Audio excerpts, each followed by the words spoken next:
Hello बच्चों, कैसे हो आप लोग। आई होप सब लोग बढ़िया होंगे।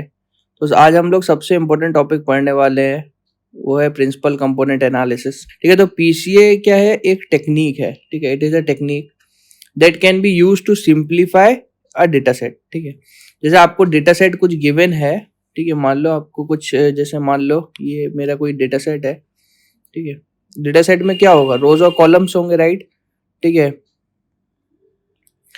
ये आपके डेटा सेट है। ठीक है, ये आपके खूब सारे फीचर्स हैं। मान लो ये आपके सारे फीचर्स हैं, तो ये आपके पास खूब सारे फीचर्स हो सकते हैं। मान लो 100 फीचर्स हैं आपके पास, 1000 फीचर्स है। ठीक है, यहाँ पे मल्टीपल रोज है। ठीक है, मल्टीपल रोज की 10,000 रोज है आपके पास। ठीक है, हमारे जो 100 फीचर्स हैं, सॉरी ये 1000 फीचर्स है, इनको हम लोग क्या करेंगे? मीन्स इनमें से हमें यदि पता करना है कि कौन सा फीचर्स मेरा सबसे ज्यादा इम्पोर्टेंट है, इन 1000 फीचर्स में से कौन सा फीचर सबसे ज्यादा मेरा इम्पोर्टेंट है, तो उसके लिए हम लोग क्या करते हैं? पीसीए करते हैं। मीन्स इसमें से जो कंपोनेंट, मेरा कंपोनेंट जो सबसे ज्यादा इम्पोर्टेंट है वो मेरे को दे दो। ठीक है, जो हमारे मॉडल के लिए जो सबसे ज्यादा इम्पोर्टेंट है वो मेरे को निकाल के दे दो। It reduce the dimensions by eliminating the latter principal components. Means ये क्या करता है कि जो डायमेंशंस जो हमारी है, जैसे यहाँ पे हमारी 2 डायमेंशंस थी और यहाँ पे हमारी कितनी डायमेंशन बन जाएंगी? करीब करीब हजार डायमेंशंस बन जाएंगी ना हमारी। जैसे 1000 फीचर्स हैं तो 1000 डायमेंशंस हैं, 1000 डायमेंशंस। तो उसको हम कैसे प्लॉट करेंगे? ठीक है, बहुत मुश्किल हो जाएगा ये 1000 डायमेंशंस के साथ डील करना, 1000 फीचर्स हैं तो। ठीक है, so it is very hard to plot. तो ये means it is very hard to plot. So now since it is very hard to plot, now what I will do, I will try to reduce this dimensions. Okay, so after calculating this PCA, means suppose I calculate the PCA1 and PCA2, PCA1 and PCA2. On this PCA1 and PCA2, I will calculate the variance of this variance. Okay, I will calculate the variance of this. So after calculating the variance, the one which have the higher variance, one which has the higher variance, I will take that feature. Take that feature. Okay. सो हम लोग इसको देखेंगे। जैसे मान लो कि कोई digit है 6। ठीक, हमारे पास कोई डेटा सेट है, हमें क्लासिफिकेशन करना है 6, 7, 8, 9, इस तरीके से हमको ये डेटा सेट गिवन है। सो इस डेटा सेट में कुछ पिक्सल्स ऐसे होंगे जिनकी वैल्यू कभी चेंज हो ही नहीं रही होगी। जैसे यहाँ के कॉर्नर के पिक्सल्स हैं, इन पे वैल्यूज कभी चेंज हो ही नहीं रही है। तो इस टाइप के पिक्सल्स को हम लोग क्या करेंगे? अपने मशीन लर्निंग मॉडल को ट्रेन करने के लिए नहीं देंगे। क्यों नहीं देंगे? क्योंकि हमारा टाइम वेस्ट होगा। तो इसीलिए हम लोग पीसीए करते हैं कि उसमें से हम लोग निकाल लेते हैं कि हमारे ये जो पर्टिकुलर में है, इसमें यही वाला जो कंपोनेंट है उसी के अंदर हमारे इंपॉर्टेंट फीचर्स हैं। सपोज ये इमेज है मेरा 8x8 का, तो अप्रोक्सीमेटली यहाँ पे कितने फीचर्स होंगे? अप्रोक्सीमेटली 64 फीचर्स होंगे, राइट। 8 × 8 mean 64 features. ओके, सो इसमें से जो हमारे बेकार के फीचर्स हैं, मीन्स जो बेकार की पिक्सल वैल्यूज हैं जो हमारी कभी चेंज हो ही नहीं रही है, the pixel value that are not changing, that are not changing, changing, उनको हमें क्या करना है? डिस्कार्ड कर देना है, बस और कुछ नहीं करना है, डिस्कार्ड कर देना है। ओके, सो हम लोग इसका मेथड समझ लेते हैं। इसको हम लोग कोड भी करेंगे अभी। तो एक ये हमें एग्जाम्पल गिवन है, इसमें हमारे को कुछ वैल्यूज गिवन है x1 की और x2 की। x1 की जो वैल्यूज है वो 4, 8, 13, x2 की जो वैल्यूज है 11, 4, 5 और 14 है। Okay, so now I will calculate first step. जैसा मैंने बताया था कि हम लोग एक मीन कैलकुलेट करेंगे, राइट? तो मीन मैंने कैलकुलेट कर लिया. इसमें कितनी नंबर ऑफ ऑब्जर्वेशंस हैं ये आप देख के बता सकते हो. तो यहाँ पे 1/n, n का वैल्यू क्या है? n का वैल्यू 4 है मीन कैलकुलेट करने के लिए. n का वैल्यू मेरा 4 है. ओके, मैं इसे एक बार सही से लिख देता हूँ. n का वैल्यू मेरा 4 है. ओके, सो मीन का फॉर्मूला क्या होता है? 1/n plus sum of all terms. Mean हमारा ऐसे कैलकुलेट होता है, राइट? सो x1 बार क्या होगा? 1/n plus x1 plus x11 plus x12 x13 plus x14. सही है. इसको मैं क्या लिख सकता हूँ? ये वाली जो वैल्यू है जो 4 है, इसको मैं क्या लिख सकता हूँ? x11, इसको मैं क्या रखूंगा? x12, इसको मैं क्या लिखूंगा? x13, इसको मैं क्या लिखूंगा? x14. ये वाली वैल्यू मेरी क्या होगी? x21, x22, x23 और x24. ठीक है. सो x1 का फॉर्मूला ये है. तो x11 की जगह क्या है? 4 है. ओके, n का वैल्यू मेरा क्या है? 4 है. सही है, क्योंकि यहाँ पे जो है 4 टर्म्स है तो n का वैल्यू मेरा 4 हो गया. सो यहाँ पे x12 का वैल्यू क्या है? 8 है. x12, this x12 is 8. Okay, so x13 का वैल्यू मेरा क्या है? 13 है. और फिर उसके बाद x14 का क्या वैल्यू है? 7 है. तो इस तरीके से मैं इसको डिवाइड बाई 4 करके तो मेरा आउटपुट आ रहा है 8. इसी तरीके से मैं x2 का कैलकुलेट कर लूंगा. x2 का फॉर्मूला क्या होगा? x2 बार का 1/n x21 plus x22 plus x23 plus x24. Okay. So now the next step is I have to calculate the covariance matrix. This is my very important step. Okay. So covariance matrix क्या होता है? Covariance matrix को हम S से define करेंगे. So it is the covariance x11, covariance x12, covariance x21 and covariance x22.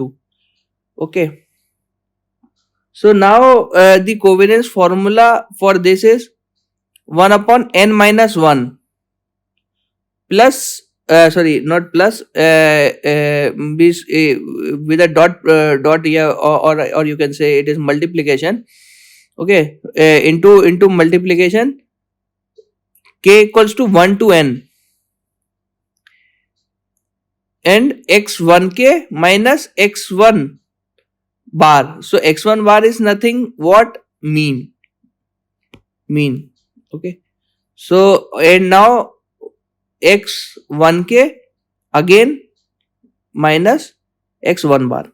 Okay, x1k का हमें value पता है. ठीक है, यहां तक. इसको मैं ऐसे लिख लूंगा क्योंकि यहाँ पे अभी जो मेरा वैल्यू है, यदि आप देख पा रहे हो, 1k का वैल्यू क्या है? 11. x11 का वैल्यू 4. ओके, x11 का वैल्यू 4 है. माइनस 8 क्या है? मेरा मीन. मेरा मीन कैलकुलेट होके आया है. इसी तरीके से सारे टर्म्स को मैं एक्सपेंड करके लिख लूंगा. तो इस तरीके से मेरा कोवेरियंस कैलकुलेट हो जाएगा. 1/n minus 1 कितना होगा? n का वैल्यू क्या है? 4 minus 1 3. सही है, इस तरीके से लिख लूंगा मैं.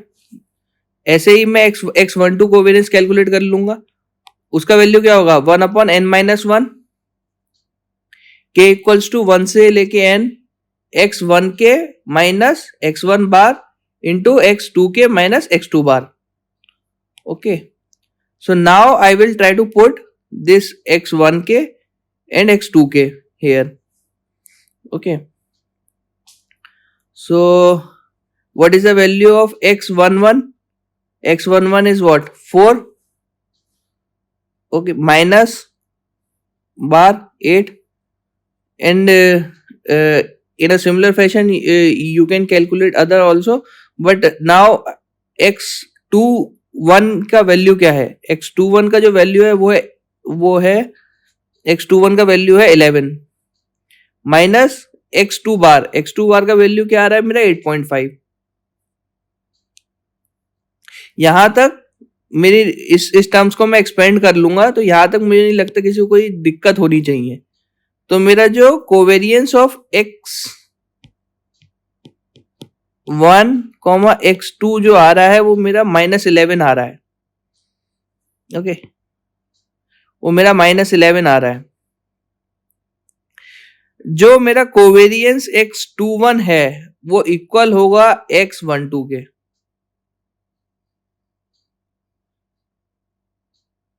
उसका वैल्यू क्या होगा? -11। ये हमारा बहुत इंपॉर्टेंट पॉइंट है, ये मैं दोबारा बता दे रहा हूं। ठीक है, कोवेरियंस के अंदर क्या होता है, मैं उसको रिवर्स ऑर्डर में लिखूंगा तब भी मेरा जो कोवेरियंस है वो बराबर होगा। चाहे आप इसका फॉर्मूला एक बार लिख के देख लो। ठीक है, एक बार इसका फॉर्मूला मैं लिख के दिखा दे रहा हूं। कोवेरियंस ऑफ x21, इसका फॉर्मूला क्या होगा? 1/n-1 summation of n equals to 1 से लेके कहां तक, सॉरी k इक्वल्स टू 1 से लेके n तक। पहले क्या मैं लिखूंगा? x2 minus x2k minus x2 बार, और फिर यहां पे क्या लिखूंगा? थोड़ा सा राइटिंग थोड़ा गंदा हो रहा है, एक बार दोबारा लिख ले रहा हूं, दोबारा से लिख ले रहा हूं। यहाँ पे कोवेरियंस ऑफ x21 x1, तो ये क्या होगा? 1/n-1 summation of n equals to sorry k equals to 1 से n तक। यहां पे क्या लिखूंगा? x2 माइनस का x2k माइनस का x2 मीन, और यहां पे क्या लिखूंगा? x1k माइनस का x1 का मीन। चाहे इसको ऐसे लिख लो या फिर कोवेरियंस ऑफ x1 x2, ये क्या हो जाएगा? 1/n-1 summation of k equals to 1 से लेके n तक। यहां पे क्या लिख लूंगा? x1k माइनस का x1 बार, और यहां पे क्या लिख लूंगा? x2k माइनस का x2 बार। बात तो एक ही है, मल्टीप्लीकेशन को चाहे इस साइड रख दो चाहे उस साइड रख दो, बात दोनों एक ही है। क्योंकि यहां तक मुझे लगता नहीं है कि इन दोनों की इक्वलिटी पे आपको कोई डाउट होगा। सो यहाँ पे, और फिर x22 को ऐसे ही कैलकुलेट कर लूंगा, ये तो वैसे ही मेरा स्क्वायर है। मैं क्यों? क्योंकि ये दोनों वैल्यूज मेरी सेम है ना। x2 यहाँ पे x2 में सेम फॉर्मूला में पुट करके मैं x2 का वैल्यू कैलकुलेट कर लूंगा। फिर जो भी मेरी वैल्यूज आई है उसको मैं इस वाली मैट्रिक्स में रख दूंगा, और फिर इस मैट्रिक्स का मैं आइगन वैल्यू कैलकुलेट करूंगा। इस मैट्रिक्स का आइगन वैल्यू कैलकुलेट करूंगा। सो आइगन वैल्यू में कैसे कैलकुलेट करता हूं? एक मैट्रिक्स की एक कैरेक्टरिस्टिक इक्वेशन होती है, s माइनस लेमडा आई का डिटर्मिनेंट, उसको मैं इक्वल्स टू 0 रख दूंगा। इसको मैं ऐसे भी लिख सकता हूं, determinant of s minus lambda I is equals to 0। s का वैल्यू क्या है मेरा? जो अभी मेरा जो मैट्रिक्स कैलकुलेट हुआ है, कोवेरियंस मैट्रिक्स, हमने उसको s डिफाइन करा था, राइट? जो मेरा कोवेरियंस मैट्रिक्स कैलकुलेट हुआ उसको मैंने s डिफाइन करा है ना। तो मेरा जो s का वैल्यू है वो क्या है? एक बार फिर से देख लो। 14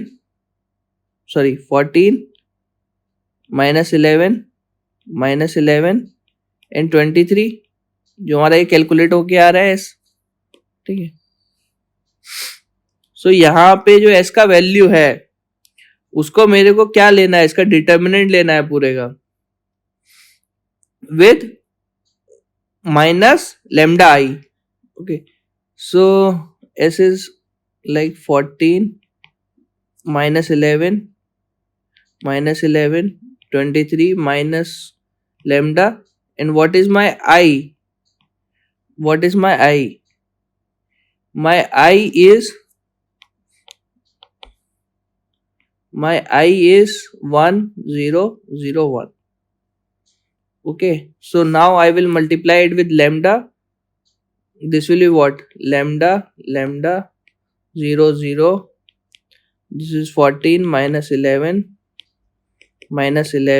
and 23 minus. Now this will be 14 minus lambda minus 11 and this is 23 minus lambda, and I will take the determinant of this. Okay, so यहाँ तक मुझे लगता नहीं कोई दिक्कत होगा. तो इसका मैं जब डिटर्मिनेंट लूंगा, इस पूरे जो इक्वेशन जो कैलकुलेट आया है इसका डिटर्मिनेंट जो ले रहा हूं मैं, डिटर्मिनेंट हमेशा जो है सीधी दो लाइन से दिखाया जाता है. मैट्रिक्स हमेशा ऐसे दिखाया जाता है. मैट्रिक्स डिटर्मिनेंट हमेशा सीधी दो लाइन से दिखाया जाता है. यहाँ पे मैं सीधी दो लाइन बना दे रहा हूँ इसका डिटर्मिनेंट कैलकुलेट करने के लिए. लाइन थोड़ा बड़ा हो गया, कोई दिक्कत नहीं है. तो यहाँ पे जब मैं डिटर्मिनेंट इसका कैलकुलेट कर लिया, इसका मेरे जो करेक्टरिस्टिक इक्वेशन आई वो ये आई, और इसमें मैं सिंपल सा रूट ऑफ क्वाड्रेटिक इक्वेशन लगाऊंगा. ठीक है, सो यहाँ तक मुझे लगता नहीं है कोई दिक्कत होगा. फिर उसके बाद जो मेन इंपॉर्टेंट स्टेप है वो है आइगन वेक्टर कैलकुलेट करना. आइगन वेक्टर कैलकुलेट करना. Eigen vector is very important. Okay, so if I define that eigenvector v is my eigenvector. Okay, so v is my eigenvector which is u1 upon u2. So what I will do, I will multiply s minus lambda I with this v, or I can define it like u also. Let me define it like u. So u is my eigenvector which is u1 u2. Okay, so I am multiplying this with u. S minus lambda I am multiplying it with u. Okay, now what I will do, once I multiply it, so this is my equation that I have obtained. This is my equation that I have obtained. Okay, after this multiplication, okay, you can also multiply 14 minus lambda into u1 plus minus 11 into u2. If I multiply it, and I will equate it to 0 0. So I take this first equation only, first equation. Okay, so what will be this my first equation? This is 14 minus lambda into u1 minus 11 u2 is equals to 0. So if I take this 11 u2 term this side, so now what it will become? It will become 14 minus lambda u1 is equals to 11 u2. Now I will equate it to some term t. What I am doing? Only this 14 minus lambda I am taking to this downside, and this 11 I am taking to this side. It can be written like this, right? u1 upon 11 and this u2 upon 14 minus lambda. So let us equate to some term, common term t. जैसे eigen vector 1. So ये eigen vector 1 को मैं इस तरीके से define करूंगा, right? 11 upon 14 minus lambda 1, और जो आइगन वेक्टर 2 होगा वो हमारा ऐसे डिफाइन होगा 11. ये दोनों इक्वेशन सेम है, आप एक बार देख के करके देखना. सही है, 14 माइनस लैम्डा 2. यहाँ पे वैल्यू पुट कर देना. लैम्डा 1 और लैम्डा 2 क्या है? रूट्स ऑफ क्वाड्रेटिक इक्वेशन जो हमने अभी कैलकुलेट करे थे. लैम्डा 1 और lambda 2, this eigen values, this lambda 1 and lambda 2. सो ये मेरे दो आइगन वेक्टर बन गए क्या? पहला आइगन वेक्टर और दूसरा आइगन वेक्टर. ओके, सो ये दोनों आइगन वेक्टर के लिए हमें एक यूनिट आइगन वेक्टर कैलकुलेट करना है. जो मैं आइगन वेक्टर 1 लिया हूं, जो ये आइगन वेक्टर 1 लिया हूं, जैसे v1 लिया हूं, v1 का वैल्यू क्या है मेरा? 11, और यहाँ पे 14 माइनस लैम्डा 1 है. तो इसमें मैं क्या कर दूंगा, इसका यदि यूनिट आइगन वेक्टर कैलकुलेट करना है तो मैं v1 का क्या लेता हूं यूनिट वेक्टर कैलकुलेट करने के लिए, is equals to under root of 11 का स्क्वायर प्लस 14 माइनस लैम्डा 1 का होल स्क्वायर। और लैम्डा 1 को, जो लैम्डा 1 है मेरा, वो मेरा क्या है, लैम्डा 1 30.38 है। इसको यहाँ पे पुट करके ये वैल्यू कैलकुलेट कर ले रहा हूँ। ये वैल्यू जो कैलकुलेट कर ली, इसको मैं क्या करूंगा, इस वाली E1 जो आइगन वेक्टर 1 जो आ रहा है, मेरा आइगन वेक्टर 1 जो आ रहा है, उसमें पुट कर दूंगा। यहाँ पे क्या आ गया, 19 पॉइंट कुछ आ गया, और यहाँ पे 19 पॉइंट कुछ आ गया, और यहाँ पे जो लैम्डा 1 को वो 30 इक्वेट करके मेरा आंसर ये आ जाएगा। सिमिलरली यदि मेरे को आइगन वेक्टर 2 कैलकुलेट करना है, आइगन वेक्टर 2 कैलकुलेट करना है, तो यहाँ पे क्या करूंगा, U2 या sorry V2, eigen vector V2 को V2 डिफाइन करूंगा अंडर रूट ऑफ 11 का स्क्वायर प्लस 14 माइनस 6 पॉइंट, जो मेरा वैल्यू था 6 पॉइंट कितना था, 6.6151 का होल स्क्वायर। ऐसे ही लिख दूंगा 11 बाय अंडर रूट ऑफ 11 का स्क्वायर प्लस 14 माइनस 6.6151 का square upon 14 minus 6.6151 upon under root of 11 का स्क्वायर प्लस 14 माइनस 6.6151 का स्क्वायर। इसको एक बार कैलकुलेट करना, ओके, इसको एक बार कैलकुलेट करना तो मेरा यही वैल्यू आएगा जो E2 है, E2 आइगन वेक्टर 2। नेक्स्ट, और जो मेरा लास्ट स्टेप है कि कैलकुलेट करना कंपोनेंट्स को, calculation of this principle component, this is my last step.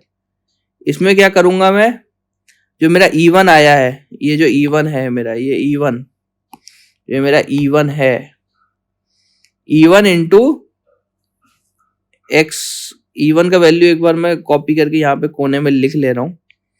E1 का वैल्यू है वो है मेरा 0.8303, और नेक्स्ट वैल्यू क्या है 0.5574। इसका मेरे को क्या करना है, ट्रांसपोज करना है। ट्रांसपोज में क्या होता है, रो मेरा कॉलम में बदल जाता है, कॉलम मेरा रो में बदल जाता है। तो इसको मैं क्या लिख सकता हूँ, 0.8303 और 0.5574। सही है, क्या हो गया भाई, ओह E2 लिख दिया क्या, सॉरी, चलो कोई नहीं, ये E2 का मैं कर दे रहा हूँ, E2 और ये E2 ट्रांसपोज सेकंड वाला कैलकुलेट करके बता दे रहे हैं, E2 वाला कैलकुलेट कर ले रहे हैं। यहाँ पे क्या लिख दूंगा मैं, सेम x11 माइनस x1 बार और x22 माइनस x2 बार, ऐसे पुट करके जो सेकंड प्रिंसिपल कंपोनेंट है वो मेरा ऐसे कैलकुलेट हो जाएगा, क्या हो जाएगा 0.8303 इंटू 4 माइनस का 8 प्लस 0.5574 इंटू अप्रोक्सीमेटली क्या है भाई, 5574 इंटू 11 माइनस 8.5, ये है ना 11, x2 का वैल्यू 11 माइनस 8.5, 8.5 मेरा मीन था ना x2 बार, ओके। सो x1 का मीन ये रहा मेरा, ओके। सो यहाँ तक मुझे लगता नहीं है किसी को कोई दिक्कत होगा। सो ये मेरा जो है सेकंड प्रिंसिपल कंपोनेंट का जो फर्स्ट वैल्यू जो आएगा वो मेरा ये होगा, इसका टोटल एक बार कैलकुलेट कर लेते हैं। आईपैड में तो कैलकुलेटर होता नहीं है, ठीक है, आप एक बार कैलकुलेट कर लेना, वो आपको पता चल जाएगा। ये हम लोग कोडिंग भी करेंगे तो हम उसमें देखेंगे कैसे होता है, सही है ना। सो यहाँ पे अब हम लोग शुरू करते हैं x1 का। x1 तो मेरे को पता ही है क्या है, ये है, सॉरी E1 का लेते हैं। तो E1 तो मेरे को पता ही है क्या है, E1 ये वैल्यूज है, इसका मैं ट्रांसपोज करूंगा तो इस तरीके से लिख सकता हूं मैं, इसका ट्रांसपोज करने के बाद, और फिर इसको मैं x1 वाले से मल्टीप्लाई कर रहा हूँ x1 के से, ठीक है, 1 1 और x2 1 से, इस तरीके से मल्टीप्लाई करके यहाँ पे मेरा वैल्यू कैलकुलेट हो जाएगा माइनस का 0.43। सेकंड वाला कैलकुलेट करना है तो यहाँ पे क्या हो जाएगा, यदि मेरे को सेकंड वाला कैलकुलेट करना है, एक बार इसको मिटा दे रहे हैं, सब हटा दे रहे हैं, सही है, ये मेरे को सेकंड वाला कैलकुलेट करना है तो यहाँ पे क्या लिखूंगा, E1 transpose x12 minus x1 बार, ओके, यहाँ पे क्या लिखूंगा, x22 माइनस का x2 बार। तो ये कैसे कैलकुलेट होगा, इनटू यहाँ पे क्या होगा, यहाँ पे क्या है, सेकंड वैल्यू क्या है, सेकंड वैल्यू क्या है 8 माइनस का, यहाँ पे क्या होगा, सॉरी 8 माइनस का 8, ओके, नेक्स्ट वाला क्या होगा 4 माइनस, ये जो 4 है x2 का वैल्यू माइनस 8.5। सिर्फ इसमें जो पहला वाला कंपोनेंट है उसका तो मल्टीप्लाई जब आप करोगे तो 0 आ जाएगा, क्योंकि 8 माइनस 8 तो 0 हो गया, और यहाँ पे 4.5 आ गया, तो इसका जो होगा 4.5 माइनस का वैल्यू होना चाहिए, सॉरी माइनस का 4.5 प्लस का वैल्यू होना चाहिए ना 8303। एक बार इसको मल्टीप्लाई कर लो तो आपका वैल्यू ये आएगा अप्रोक्सीमेटली, सही है ना, क्योंकि ये यहाँ पे ये कितना हो जाएगा माइनस का 4.5, ओके, ये इसका वैल्यू कैलकुलेट करके, और इसको जब मैं इससे मल्टीप्लाई करूँगा तो ये कितना हो जाएगा, ये माइनस माइनस प्लस हो जाएगा, अब 4.5 into 0.8303 which is approximately equals to this number. इस तरीके से बाकी सारे कंपोनेंट्स आप कैलकुलेट कर सकते हो, वैसा इसमें बहुत बड़ा साइंस नहीं है। अब इसका एक बार ज्योमेट्रिकल रिप्रेजेंटेशन समझ लेते हैं। सो हमने पहले जो है, जो हमारी सारी वैल्यूज है इनको हमने प्लॉट कर लिया, यहाँ पे E1 है, E2 है, E3 है, E4 है, सो ये सारी वैल्यूज को प्लॉट कर लिया और फिर मीन को प्लॉट कर लिया। तो मीन के ऊपर हमने क्या बनाया, एक एक्स एक्सिस बनाया, एक वाई एक्सिस बनाया, सही है। फिर उसके बाद जो आइगन वेक्टर्स हैं उनको बना लिया, आइगन वेक्टर्स 1 और आइगन वेक्टर 2। इन दोनों को बनाने के बाद जो आइगन वेक्टर 1 है और आइगन वेक्टर 2 है, इसको बनाने के बाद जो मेरे पॉइंट्स हैं, ये वाले जो पॉइंट्स हैं, इनकी इमेज मैंने बना ली आइगन वेक्टर 1 पे। आप एक बार देखो, जो PCA 1 जो है, प्रिंसिपल कंपोनेंट एनालिसिस 1, यहाँ पे डिफरेंस देख रहे हो बहुत कम है, यहाँ पे डिफरेंस बहुत ज्यादा है। तो इस डिफरेंस को एक बार हम लोग स्टडी करते हैं। तो नेगेटिव साइड में डिफरेंस क्यों कम है, क्योंकि यहाँ पे -4.3 है और यहाँ पे -5.1 है। इन दोनों के बीच में डिफरेंस अप्रोक्सीमेटली यदि मैं लूँ तो 1 का है, और यहाँ पे कितना है 3.7 और यहाँ 5.6 है, 3.7 और 5.6। तो इन लोगों का जो डिफरेंस है वो अप्रोक्सीमेटली कितना है 2 का है, यहाँ पे अप्रोक्सीमेटली इक्वल टू 1 है, यानी 4.3 माइनस 5.12, ओके, इसे माइनस कर लो, ठीक है, 5.12 माइनस 4.3, ये अप्रोक्सीमेटली इक्वल टू 1 होगा, और यहाँ पे अप्रोक्सीमेटली इक्वल टू 2 होगा। तो यहाँ पे जो निगेटिव साइड में आप देख रहे हो डिफरेंस कम है ना, यहाँ पे निगेटिव साइड में डिफरेंस कम है ना यहाँ पे, और यहाँ पॉजिटिव साइड में डिफरेंस ज्यादा है, मतलब अप्रोक्सीमेटली ये 2 के इक्वल है, अप्रोक्सीमेटली 1 के इक्वल है। वो अच्छे से ग्राफ नहीं बनाया, वरना मतलब ये अप्रोक्सीमेटली आपको समझ में आ जाता है कि ये इसका डबल डिस्टेंस है। जो नेक्स्ट जो PCA निकलेगा, जो PCA 2 जो मैंने यहाँ पे कैलकुलेशन एक बार बताई थी, जो E2 से जो निकलेगा, E2 वो मेरा इस वाली लाइन के अक्रॉस होगा, ये वाली जो लाइन है ना E2 वाली लाइन, इसके अक्रॉस होगा। इसको मैं इस तरीके से प्लॉट करूंगा इस वाली लाइन पे, इसमें भी मेरे 2 पॉजिटिव और 2 निगेटिव आएंगे, एक बार देख लेना जाके, 2 पॉजिटिव और 2 निगेटिव आएंगे। ये मेरा PC प्रिंसिपल कंपोनेंट 2 हो गया। इसको यदि मैं इस पे प्लॉट करूंगा तो हम लोग डेस्कटॉप की स्क्रीन पे आ गए हैं। सो डेस्कटॉप की स्क्रीन पे हमारी जो वैल्यूज हमें गिवन है x1 और x2 की, एक बार देख लेते हैं। सो 4, 8, 13 और 7 गिवन है, और जो x2 की जो वैल्यूज है वो हमें 11, 4, 5 और 14 गिवन है। ओके, सो हम लोग क्या करते हैं, पहले एक बार अपना एक्सेल बुक खोल लेते हैं और इसका डेटा बना लेते हैं, मतलब कि जो CSV बनानी है वो हमें बना लेते हैं इसको। सही है, मेरे पास जो पहला कंपोनेंट है वो है x1, थोड़ा सा इसको इस साइड कर लेता हूँ। x1, जो नेक्स्ट है मेरा कंपोनेंट क्या है, x2। सही है, इसका वैल्यू क्या है, 4, 8, 13 और 7। नेक्स्ट वाले के जो फीचर्स के कंपोनेंट है वो 11, 4, 5 और 14। सही है ना। अब इसको मैं क्या करता हूँ, सेव एज पे जाऊंगा, दिस पीसी पे जा रहा हूँ, एक बार पीसीए वाली फाइल में इसको मैं किस नाम से सेव करूं, मान लो डेटा नाम से सेव कर ले रहा हूँ, डेटा, और फिर यहाँ पे जो फाइल का जो है टाइप में सेलेक्ट करूंगा CSV। ठीक है, टाइप फाइल का सिलेक्ट करूंगा CSV, फिर इसको मैं एक बार सेव कर दे रहा हूँ, ओके क्लिक कर दे रहा हूँ, ये मेरी फाइल सेव हो गई। अब मैं इसे क्लोज कर दे रहा हूँ। अब जो मेरा पीसीए वाला है, यहाँ पे डेटा नाम से एक फाइल होगी, इसको मैं ओपन करूंगा तो मेरा x1 और x2 की वैल्यूज मेरे को गिवन है। ओके, अब यहाँ पे मैं क्या करूंगा, जो मेरा नेक्स्ट स्टेप है, यहाँ पे मैं जाके जुपिटर नोटबुक खोल लेता हूँ।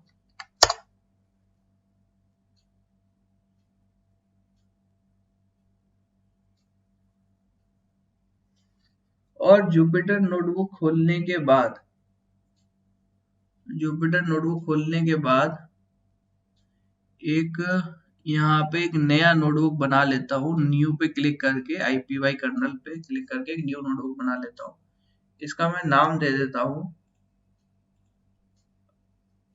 PCA प्रैक्टिस करके इसको सेव कर ले रहा हूँ। सो PCA के लिए पहले मेरे को scikit learn से PCA को इंपोर्ट करना पड़ेगा। सही है, तो यहाँ पे मैं क्या लिखूंगा, फ्रॉम sklearn डॉट, थोड़ा इसको बड़ा कर दे रहे हैं जिससे आपको दिखने में दिक्कत ना हो। सही है ना, देखो, from sklearn dot decomposition, sorry ये क्या हो गया, sklearn dot decomposition import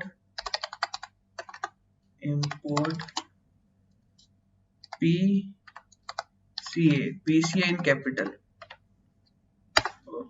PCA in capital।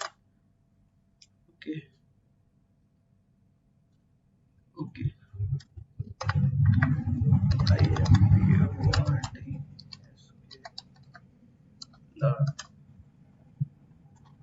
Okay, so invalid syntax. Okay, decomposition में दो डी,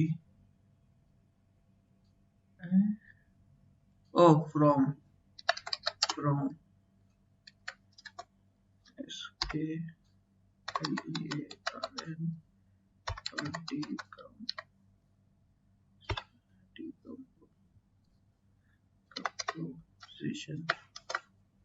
ओके, छोटा सा एरर था, फ्रॉम को गलती लिख दिया था। ओके, तो नेक्स्ट स्टेप होगा हमारा इंपोर्ट pandas spd। सही है, pandas को हमने spd इंपोर्ट कर लिया, क्यों, क्योंकि हमें रीड करनी है क्या, CSV रीड करनी है। हमारी इसी फोल्डर में एक CSV फाइल है data.csv नाम से, इसको मैं एक डेटा फ्रेम में स्टोर करा देता हूँ, df इक्वल्स टू, ठीक है, डेटा फ्रेम भी लिख सकता हूँ, जैसे डेटा अंडरस्कोर फ्रेम भी लिख सकता हूँ, equals to pd dot read underscore CSV। ठीक है, कौन सी, data dot CSV, data frame आ गया। एक बार डेटा फ्रेम को मैं प्रिंट करा लेता हूँ। डेटा फ्रेम क्या है मेरा, डेटा फ्रेम मेरा यही है। अब मेरे को यदि इस पे PCA करना है तो मेरे को एक मॉडल बनाना पड़ेगा, PCA model.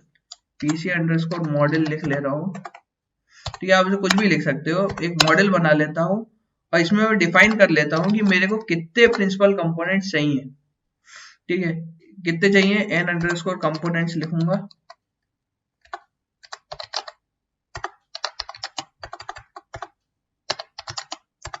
N underscore components equals to, मान लो मेरे को 2 कंपोनेंट्स चाहिए अभी। ठीक है, 2 से ज्यादा मैं ले नहीं सकता। ठीक है, 2 से ज्यादा लूंगा तो मेरा मॉडल गलत आउटपुट देगा। सही है, पर मॉडल तो बन जाएगा, ये मॉडल आपका बन जाएगा, बट जब आप इसको फिट करने जाओगे तो आपका आउटपुट एरर देगा आपको। सही है, सो मैं पीसीए अंडरस्कोर मॉडल लेता हूँ, पीसीए ले लेता हूँ। PCA equals to PCA underscore model जो मैंने बनाया है इसका मैं फिट कराने की कोशिश करता हूँ। Fit transform